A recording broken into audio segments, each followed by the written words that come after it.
Plateau, 0 tambour sans.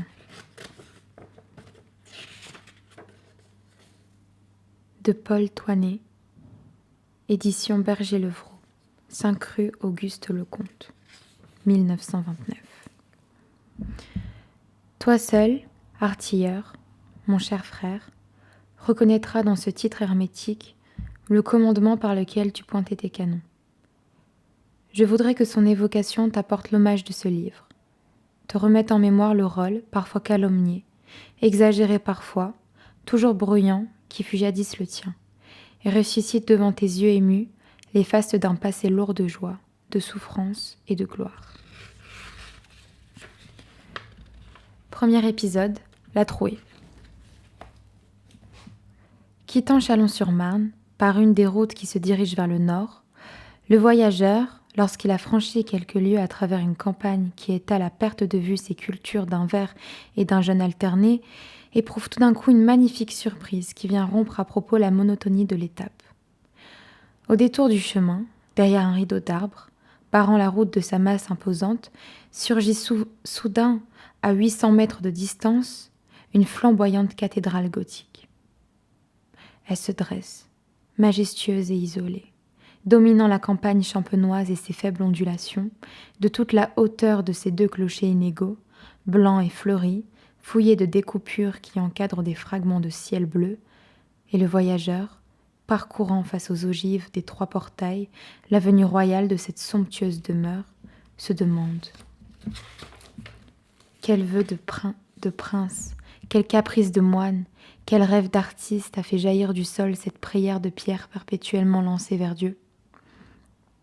Tel était le spectacle qui s'offrait à ma vue un des premiers jours d'août de l'année 1915. Durement cahoté sur le siège d'un fourgon, j'allais, retour de permission, à la recherche de mon régiment.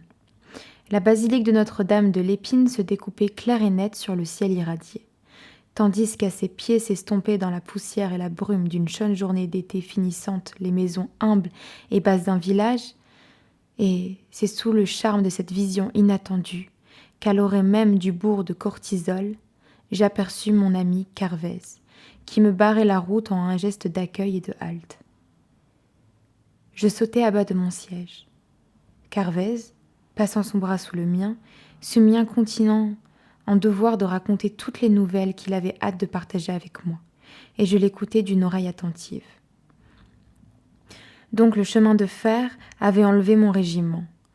Le d'artillerie de campagne du paisible secteur de la Somme qu'il avait occupé le long mois durant, et depuis quelques jours déjà mes camarades cantonnaient à Courtisol.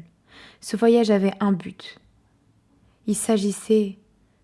La nouvelle était sérieuse et sûre, nul ne l'ignorait, et Carvez baissait la voix, d'une attaque de grande envergure, d'une opération comme l'armée française n'en avait jamais tenté, on voulait percer. La région fourmillait de troupes. Castelnau commanderait l'attaque, et l'on prononcerait aussi un nom, presque encore inconnu, Pétain. Dès ces premiers mots, je sentis naître en moi une joie rayonnante et légère, finie, cette guerre de secteurs dont la monotonie avait dégénéré en moisissure. Lointaines ces positions nous avions séjourné 10 mois, lourds d'inaction et d'ennui, vaincus, ce désœuvrement au milieu duquel nos forces s'étaient usées en vain à chercher une lueur dans la nuit. Un but précis s'offrait enfin à nous. Notre soif d'agir allait être satisfaite. Au rythme de mes rêves, je me laissais envahir par un espoir sans bornes que je sentais palpiter autour de moi dans l'atmosphère. Les derniers rayons du soleil couchant doraient la route sur laquelle nous marchions lentement. Les maisons du village s'espaçaient à de longs intervalles entourées d'arbres et de prés. Nos canonniers, dans le calme reposant de cette fin de journée, se promenaient par bandes de leurs pas martelés de savoyards ou faisaient cercle autour des seuils des portes. Et, regardant les flèches de la basilique qui s'élevaient baignées de lumière, je m'imaginais, tout comme elle, sembler puiser dans ce paysage de mesure et d'harmonie la vie qui les animait, que de même l'attaque projetée tirait sa réussite de la santé et de l'ardeur de nos troupes. Nous restâmes quelques jours à Courtisol. Le 20 août, au soir, nous recevions l'ordre de nous déplacer de nuit et de nous porter au bivouac dans les bois près de la Croix en Champagne. La nuit fut sombre et sans lune. Le roulement des voitures, le pas des chevaux, le cliquetis des chaînes, une rumeur vaste et confuse signalait seule dans la campagne endormie le paysage du groupe défilé de fantômes invisibles. De loin en loin, l'étoile d'une lampe électrique de poche, la traînée de lumière d'une porte de maison entr'ouverte éclairait un moment une silhouette de cheval, un profil de canon, le menton et le casque d'un conducteur balancés au pas de sa monture. Puis tout rentrait dans l'ombre. J'étais serfile, en queue de colonne, et je m'abandonnais à l'allure de mon cheval, qui marchait l'encolure détendue. Je somnolais. Soudain, mon cheval s'arrêta. Le groupe avait fait halte. Il ventait frais, et les hommes se blottissaient dans le fossé en bordure de la route. Le jour commençait à poindre. Je secouais ma torpeur et me frottais les yeux. Quel pays étrange surgissait des premières lueurs grises de l'aube. Un plateau secoué de molles ondulations et dont la blancheur naturelle apparaissait au jour naissant en longues traînées livides, de la craie comme pierre, de la craie comme poussière, en place de champs et de cultures, de ci, de là, quelques bois de pin étiolés, voilés du même sueur cadavérique qui recouvrait toute chose. Pas de maison à l'horizon, nulle trace d'homme et de vie. La Champagne pouilleuse nous souhaitait la bienvenue. Le coin du front que nous occupions était la plaine Champagne pouilleuse. Sous le ciel éclatant, le sol tout de craie, sans mélange et sans culture, apparaissait d'une blancheur sinistre, recouvert par endroits, comme d'un tissu usé qui laisse voir au travers de sa trame les dessous qui l'habillent. Par des bandes étroites et parallèles de pin rabougri, d'un vert tirant sur le noir. Cette étoffe chinée et tachetée, claire et triste à la fois, était chiffonnée en crêtes arrondis, au milieu desquels ondoyaient de longs cheminements ou cassaient de failles brusques d'excavation inexpliquées. Des traînées poussiéreuses se développaient en méandres sinueux, couvrant par endroits tout un coin du pays, se réduisant ailleurs aux dimensions d'un chemin, pistes que formaient au gré de leurs caprices les colonnes de ravitaillement. Sur le tout, enfin, était jeté un immense filet dont les mailles d'une blancheur éblouissante et lumineuse allaient en s'agrandissant depuis des premières lignes où elles formaient un réseau serré jusqu'à l'arrière, où elles s'évanouissaient peu à peu. Tranchées que leurs lèvres de craie immaculée, soulignant une ombre profonde, faisaient ressortir avec une netteté que je n'ai retrouvée nulle part ailleurs. Les nouvelles que m'avait données Carvez étaient exactes. Nous étions en position pour l'attaque dans le secteur de Perthes-les-Hurlus. Notre corps d'armée, le 14e, était encaqué à sa place pour l'assaut qu'il devait donner entre Tahure à droite et la butte de Souin à gauche. L'ordre de la bataille était imposant. Le 6e corps, le 7e, le 11e, le 21e, un corps d'armée coloniale nous entourait. Le grand souffle que j'avais senti passer pour la première fois à l'ombre de Notre-Dame de l'Épine ne s'était pas calmé. Nous vivions dans une atmosphère presque irréelle d'enthousiasme et d'espoir qui, loin d'émaner de nous-mêmes et d'être créée par l'accord de nos sentiments individuels, venait de plus haut, nous enveloppait tous d'une joie calme et confiante et faisait tendre tous nos efforts et toutes nos actions vers un but unique. Quand la trouée sera faite, cette pensée ne nous quittait pas. Ce mot toujours était sur nos lèvres. On allait bouter l'Allemand hors de France. Aussi fallait-il voir avec quelle verdeur et quel allant extraordinaire les soldats remuant la terre, croyant tenir la pelle pour la dernière fois. Les pistes étaient désertes, les tranchées et les bois gardaient jalousement leurs secrets. Une activité intense régnait pourtant dans ce pays que le soleil, tombant d'aplomb, semblait écraser sous une torpeur profonde. Peu à peu, le travail de fourni de chacun transformait le terrain d'attaque en une forteresse géante. Les servants d'artillerie s'étaient mués en terrassiers, saupoudrés d'une poussière blanche qui leur envahissait les sourcils et les cheveux. Ils maniaient presque sans arrêt la pioche, la pelle et le pic, ne quittant leur outil un instant que pour tirer le canon. Leur officier ne parlait plus qu'un assemblage de poutres et cubages de terre. Toutes les nuits, les chariots de parc amenaient des charges entières de troncs d'arbres que les batteries dévoraient sans s'assouvir leur faim. Les positions prenaient un aspect hérissé de fortifications sauvages. Des casemates enrobaient les canons et les protégeaient d'une triple couche de rondins. Seule la volée de la pièce sortait comme un long coup par l'étroite embrasure du réduit. Des sapes, à 3 mètres sous terre, servaient d'abri. À mesure que la date fatidique approchait, le front devenait de jour en jour plus tumultueux.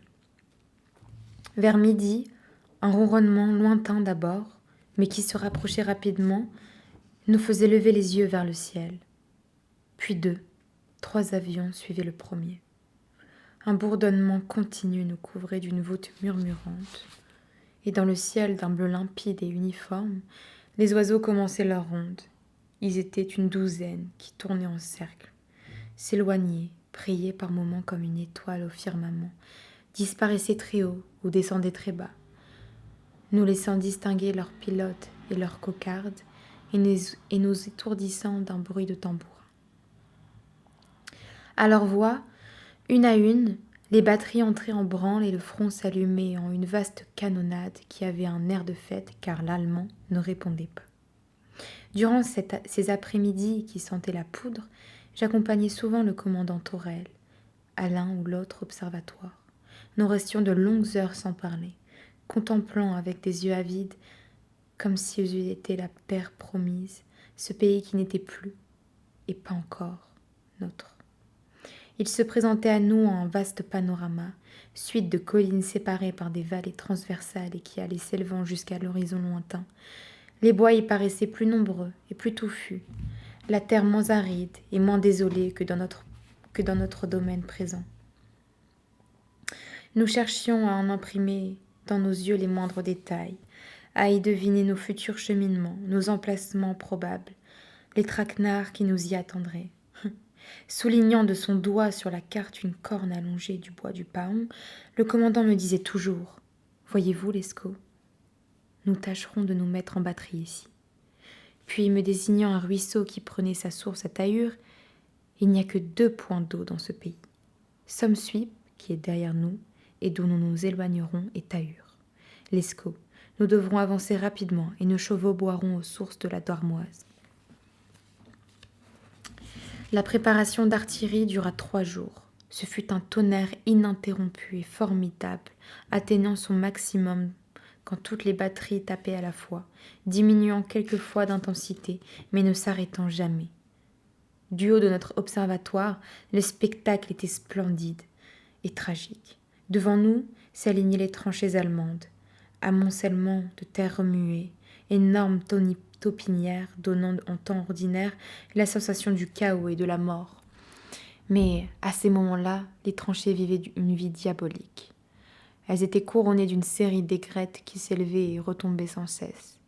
Par instants, une mine sautait. De grosses colonnes de fumée noire formaient un voile opaque que le vent dissipait lentement. Jamais danse macabre ne fut plus enragée. Et je doute que les personnages peints par le vieux maître sur les murs du cimetière du bal soient entraînés dans une sarabande plus folle que celle qui secouait les lignes adverses.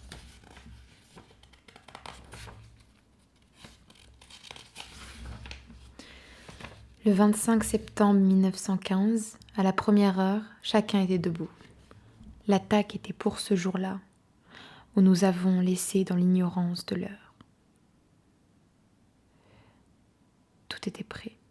Carvez avait reconnu la veille le chemin pour porter le groupe en avant. Les avant-trains étaient attelés et rapprochés.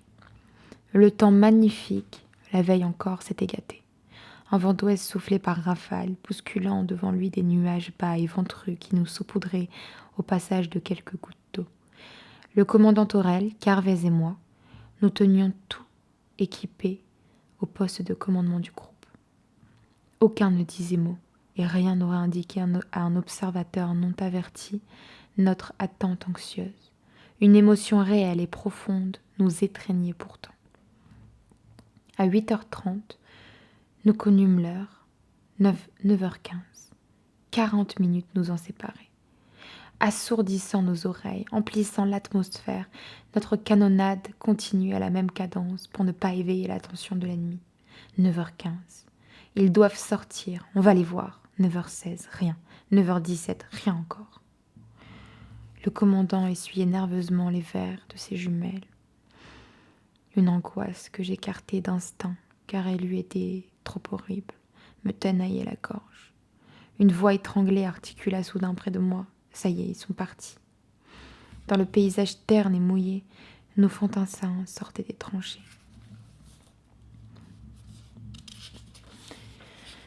On apercevait distinctement une grande masse de tout petits hommes qui montaient la pente lentement, serrés les uns contre les autres, semblables à un immense troupeau, dont le front ondoyant et allongé progresse avec tranquillité. On les voyait se séparer en colonnes pour franchir sous le barrage ennemi faiblement déclenché les brèches dans les fils de fer. Ils avançaient avec précaution. Leurs silhouettes se profilaient sur la crête, puis ils disparaissaient sur l'autre versant. Une deuxième vague succéda à la première et une troisième à la seconde. D'un geste furtif, le commandement Thorel se tamponnait les yeux. Je sentais aux miens perler des larmes. Soudain, tous ensemble, nous poussâmes un cri. Devant nous, à 200 mètres, un groupe d'artillerie de la campagne se déplaçait. Les batteries longeaient la lisière d'un bois en colonne par pièce. Au pas, les conducteurs se tenaient droits en selle, les chefs de voiture en ordre à hauteur de l'attelage de tête. Il me sembla que je respirais plus librement. Une allégresse infinie éclatait dans nos yeux. Notre rêve enfin se réalisait. L'artillerie s'avançait à cheval en plein jour dans ce terrain où une demi-heure auparavant, on ne circulait que par les boyaux creusés en terre. L'Allemand avait décollé. Les fils de fer étaient franchis. La victoire à nous. Il fallait bourrer, pousser de l'avant et surtout ne pas laisser ces bougres-là s'enterrer à nouveau. 1 heure après le début de l'attaque, nous recevions à notre tour l'ordre de nous porter en avant. Les avant-trains accrochaient nos pièces. Le commandant Thorel, la moustache en bataille, magnifique de jeunesse et de griserie, rendit les rênes à sa jument alezane qui partit en un galop fou. En peloton, la reconnaissance suivit à toute allure. Nous laissions les batteries se déplacer à loisir et partions en avant chercher des emplacements favorables. Ce fut une course désordonnée et furieuse. L'alezane du commandant franchissait les boyaux d'une seule détente.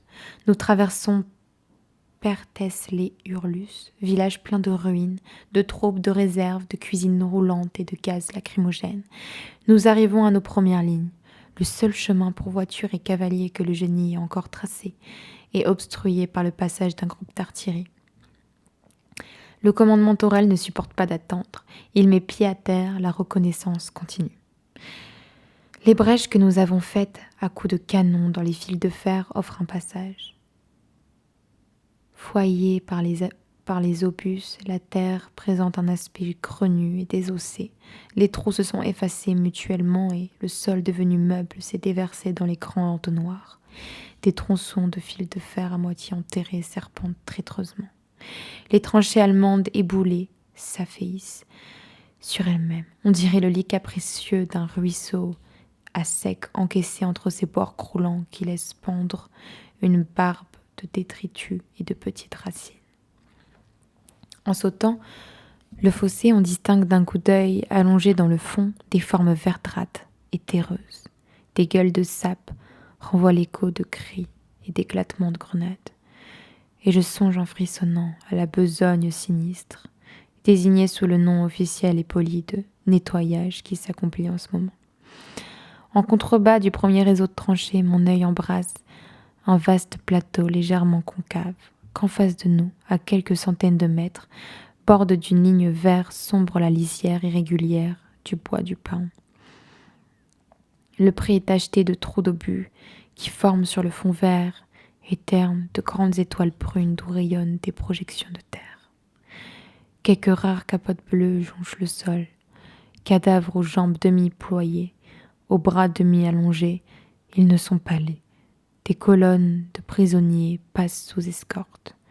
Tout ce paysage m'apparaît comme quelque chose d'irréel, un rêve, un décor de théâtre qui va disparaître. Le même air de stupéfaction est peint sur tous les visages. Nos nerfs ont perdu leur équilibre. Nous crions, nous rions, nous courons. Nous avons mis le revolver au point. Le canon s'est universellement tu. La fusillade crépite sur notre gauche dans les bois du Trobrico. Des fils de fer bas imposent une marche en zigzag. Des bandes de mitrailleuses sifflent en arpège. Tout d'un coup, nous vîmes derrière nous une colonne de voitures qui traversait le terrain découvert. D'elles-mêmes, n'écoutant que leur hâte offensive, nos batteries nous rejoignaient. Un talus plongeait devant nous, les avant-bras se posèrent sur les têtes, en batterie. Ils se rabattirent d'un geste brusque. « Halte !» Un tourbillonnement se produisit. Tout le monde trépidait. Il ne fallait pas les laisser s'enterrer. Où étaient nos fantassins ? Nous ne savions pas. Et je partis. Dame Belette, ma jument, trottait le nez au vent. Un chemin forestier traversait le bois du Paon, sombre sous le ciel gris. Des hussards de lancers au triple galop me dépassaient par groupes de 4 ou 5, parfois glissant sur le sol humide. Cheval et cavalier roulaient les 4 fers en l'air. Une crête, le bois des perdreaux, un ravin transversal qu'empruntait la route de Tahur à Soins, et tout contre la chaussée, blotti dans un remous de terrain, je trouvai le colonel Larraine, au centre de son régiment d'infanterie. Il était tout frémissant. « Ah !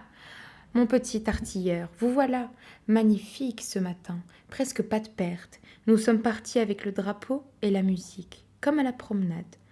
Et devant nous, vos explosifs qui faisaient crrr, crrr, crrr, comme du drap qu'on déchire. En arrivant ici, nous avons reçu des coups de mitrailleuse, un semblant de résistance. Nous nous sommes arrêtés pour souffler. Mais ça y est, on les a. Nous repartons ce soir. » Soudain, pendant qu'il me parlait, une rumeur naquit autour de nous, les fantassins se soulevaient sur un coude, un sourire de joie aux lèvres, le réconfort au cœur. Et le vent m'apporta un renouveau du mot historique. Oh, les braves gens ! Je me retournai et je souris, moi aussi, dans mon orgueil d'artilleur. Sur la crête, derrière nous, débouchée du bois des perdreaux, une batterie qui, cahotant à travers les genévriers nains et les pierres, vint se mettre en bordure du ravin à contre-pente. 5 minutes après, son capitaine nous rejoignait. « Mon colonel, qu'est-ce qui vous arrête ? Mes canons sont là. » « Non, on ne les laissera pas s'enterrer. » La nuit se passa dans l'attente du nouveau départ le lendemain. De temps à autre, le front silencieux s'irritait en un point d'un crépitement de fusillade qui se propageait presque instantanément, comme une épidémie contagieuse d'un bout à l'autre de la ligne. À la demande des fusées rouges, nos canons faisaient du bruit. La nuit obscure s'emplissait d'un tumulte soudain. On entendait nos explosifs se fracasser là-bas à la file. Puis l'agitation se calmait d'elle-même, aussi brusquement qu'elle était venue. Un tac-tac de mitrailleuse découpait les secondes encore quelques instants, puis tout rentrait dans l'ordre. Nous campions autour de nos pièces. Le commandant Thorel, heureux, épanoui, s'était installé dans une cahute abandonnée et interrogeait sans lassitude des prisonniers qu'on retirait à tout moment de trous inexplorés que nos servants, hilars et les mains dans leurs poches, conduisaient à la voie comme un bétail devant lui. Le lendemain matin, nos fantassins attaquaient. Ils parcouraient 300 mètres et se heurtaient à des fils de fer. Le soir, ils attaquaient à nouveau. Ils se faisaient tuer. Ils se faisaient tuer sur les fils de fer, indemnes, et n'avançaient pas face aux tranchées de la Vistule. Je retrouve, en fouillant dans mes papiers, un ordre de l'armée daté du 27 septembre et qui dut nous parvenir le 28. Il commence ainsi. La 2e armée tout entière est arrêtée devant les fils de fer et les tranchées de la 2e position allemande. Il est nécessaire, avant d'attaquer celle-ci, de procéder à une nouvelle préparation d'artillerie qui aura lieu le plus tôt possible. Ainsi, il fallait se rendre à l'évidence, notre but n'était pas atteint, la trouée restait à faire. Depuis les attaques infructueuses du 26 septembre, une inquiétude nous possédait. Ce retard contre-temps, nous était-il imputable ?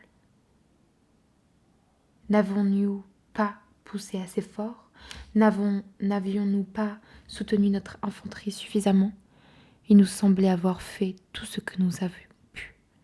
Mais la désillusion était si forte, le désenchantement si grand, que nous nous interrogions anxieusement et sans oser répondre. Certes, L'événement était pour nous inexplicable. Nous ne pouvions pas encore nous rendre compte que derrière une ligne de tranchées enlevée, nous en trouverions toujours une seconde, et derrière cette seconde, une troisième. Que la défense serait toujours prête avant l'attaque, qu'à des offensives plus vigoureuses répondraient des parades plus brutales.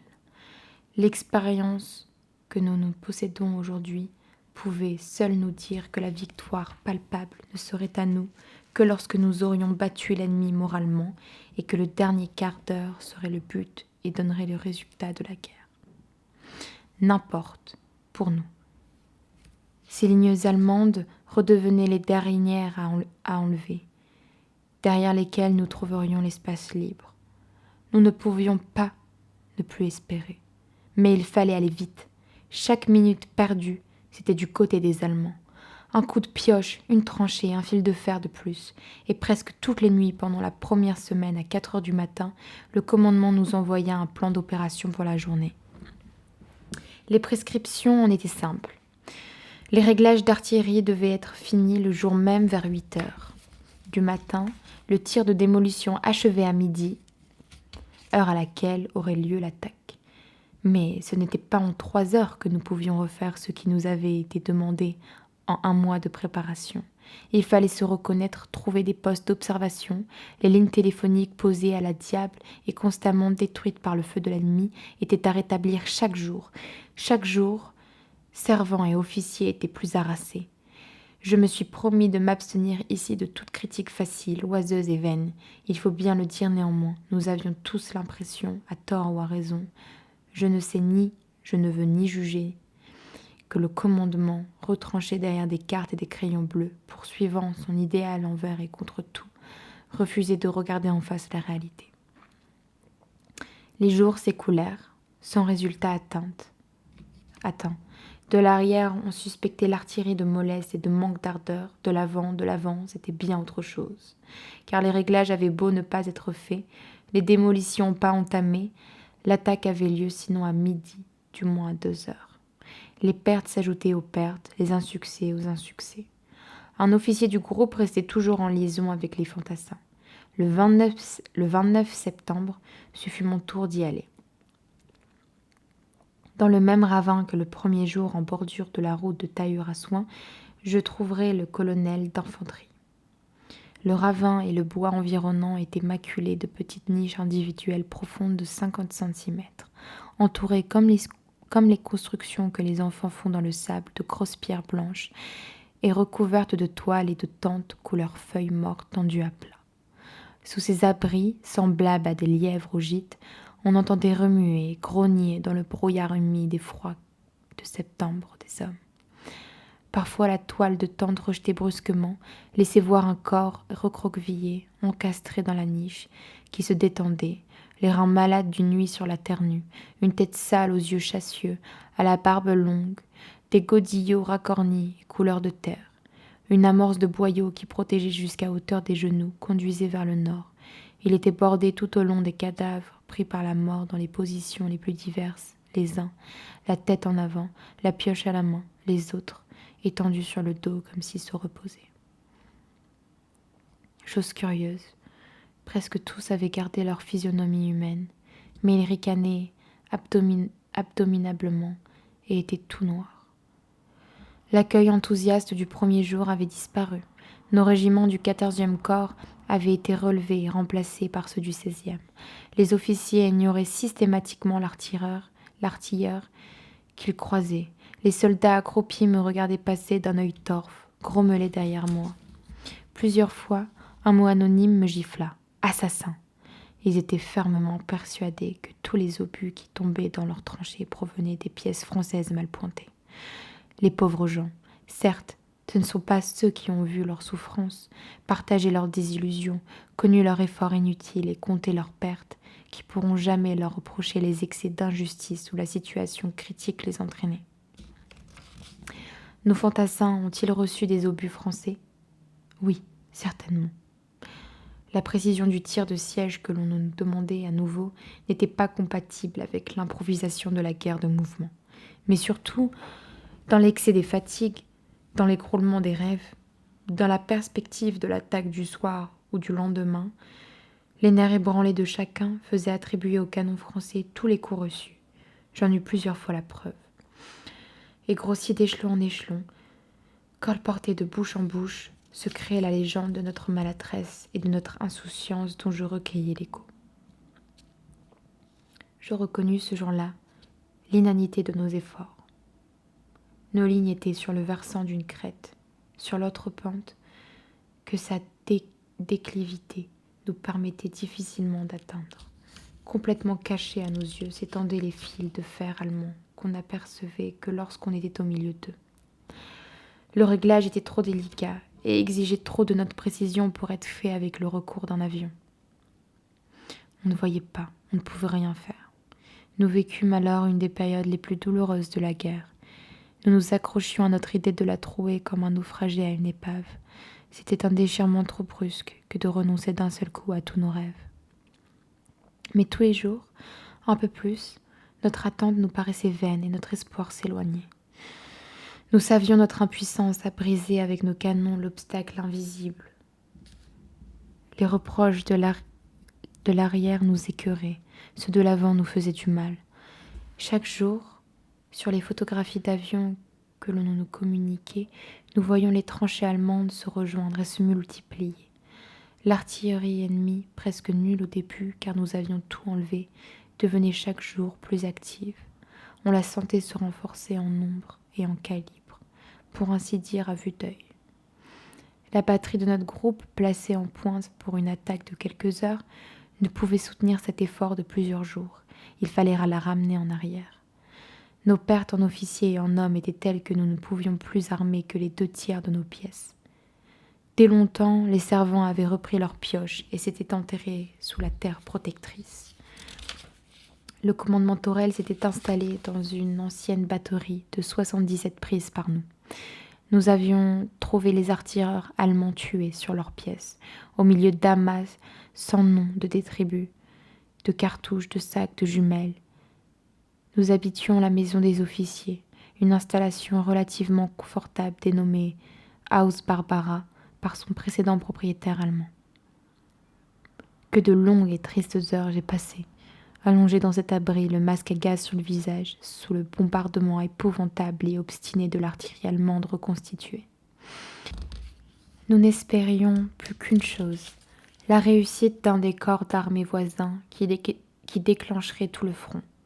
Et voilà qu'un jour, le 11 octobre, je crois alors que la flamme allumée par le beau soleil de nos débuts allait malgré tous nos efforts s'éteindre en nous. Ce dernier espoir sembla se réaliser et vint donner comme un faible et dernier éclat. Un inconnu arriva à la Haus Barbara et nous dit « La butte de tailleur est prise par le corps d'armée de droite, paraît-il. Vous devriez y aller. Il doit y avoir un bel observatoire à organiser là-haut. » Tapis dans un fond enclos de toutes parts par des collines sèches et blanches, sauf à l'ouest où l'on y accédait par la vallée que suivait la route de soins, Tailleur était rasé. Les maisons avaient dû être en pierre blanche et de mauvaise qualité, comme partout au pays pouilleux. Faisant tache verte au milieu de cette aridité, les sources de la Darmoise en plein milieu du village formaient une sorte de marécage recouvert, par endroits de buissons peu épais, de ronces et d'autres plantes sous lesquelles l'eau courait sur les cailloux. Des arbres à feuilles frisonnantes formaient des groupes et des lignes dispersées dans ce milieu aquatique. Telle est l'image que mon œil troublé a gardée de ces lieux. Tailleur était le but continuel des 210 Allemands. Seul ce calibre y était de mise. On entendait les énormes projectiles arriver soit seuls, soit par 2 ou 3, dans un souffle de catastrophe. On se terrait, anéanti, dans l'attente de l'inévitable, et en un fracas de tempête, la gerbe géante et noire de l'explosion dispersait, brisait, soulevait comme poussière tenue les amas de pierres muettes qui n'en pouvaient, mais ont pollué. Sa brutalité aveugle, l'eau gazouillante sous les feuilles. Nos chevaux ne boiraient point aux sources de la Darmoise. La butte était sur ma gauche, au nord du village. Je franchis rapidement la pente déserte en terrain découvert. J'entendais passer sur ma tête les 210 qui continuaient à broyer le malheureux village. éparse et aveugle, quelques 105 fusants tachaient et brisaient l'atmosphère. J'allais vite, courbé en deux, faisant des plats-ventres avec agilité. J'arrivais au sommet, le calme y régnait.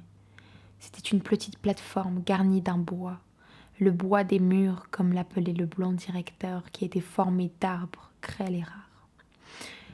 Le jour baissait. Quelques balles me saluèrent. Un vague boyau était là, j'y sautai. Je faillis crier d'épouvante car je sentis sous mes pieds un sol humain élastique et mou à la fois. Le fond du boyau était couvert d'une couche épaisse et continue de cadavres. La butte devait être prise depuis peu de temps. La veille, le jour même peut-être, dès lors, l'aspect n'en avait pas changé. On voyait peu d'entonnoirs et de bouleversements. L'artillerie n'avait certainement pas donné. Mais on sentait la surprise. La lutte atroce et sauvage, le corps à corps dans la tranchée. Les capotes bleues, les vestes vertes étaient mélangées dans le même abandon et formaient un tapis sombre. Une rouille sanglante couvrait quelques baïonnettes qu'on entrevoyait entre les corps. Salué par les sifflements des balles de l'ennemi, terré tout près, fermant les yeux, je dus marcher sur le plancher qui laissait s'enfoncer le pied, sans cependant céder tout à fait. J'arrivai ainsi à l'extrémité du boyau. J'y trouvai un petit poste de quelques hommes muets, l'œil au guet. Un officier d'artillerie était déjà là. Il me montra le panorama. On dominait en effet à revers toutes les tranchées de la Vistule.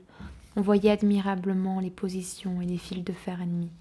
Ils étaient partout, indemnes, sauf en un endroit où une brèche avait été faite.